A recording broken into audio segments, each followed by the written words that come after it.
ಕನ್ನಡದ ಸ್ಟಾರ್ ನಟಿಯಾಗಿರುವಂಥ ಮೊಯ್ನಿ ಅವ್ರ ಬಗ್ಗೆ ಬಂದಿರುವಂಥ ಅತಿ ದೊಡ್ಡ ಸುದ್ದಿ ಅಂದರೆ ಹೌದು, ಮೊಯ್ನಿ ಅವರು ಏನಿಲ್ಲ ಅಂತಲೇ ಹೇಳ್ಬೋದು.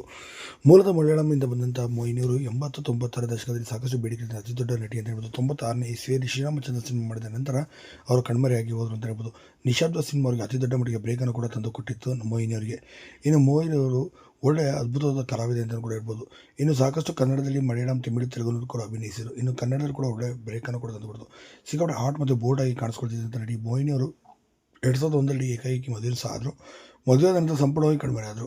ಇನ್ನು ಇವರು ಪತಿ ಕೂಡ ಗೌರ್ಮೆಂಟ್ ಆಸ್ಪತ್ರೆಯ ವೈದ್ಯರು ಕೂಡ ಆಗಿದ್ದಾರೆ. ಇನ್ನು ಇಬ್ಬರು ಮಕ್ಕಳು ಸಹ ಇದ್ದಾರೆ.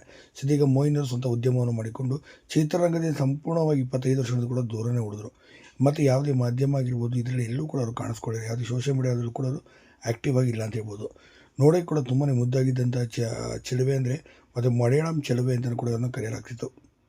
ಹೀಗಾಗಿ ಸಂಪೂರ್ಣವಾಗಿ ಚಿತ್ರರಂಗದ ದೂರ ಉಳಿದು ಮೊಯ್ನಿ ಅವರು ಏನಿಲ್ಲವಾಗಿದ್ದಾರೆ ಅಂತ ಹೇಳ್ಬೋದು. ಅತಿ ದೊಡ್ಡ ನಟರೊಂದಿಗೆ ನಟಿಸಿದ ಹೆಗ್ಗಳಿಗೆ ಕೂಡ ಅವರಿಗೆ ಸೇರ್ತದೆ. ನೀವು ಕೂಡ ಮಿಸ್ ಮಾಡ್ತೀರಾ? ಖಂಡಿತ ವಿಡಿಯೋನ ಲೈಕ್ ಮಾಡಿ.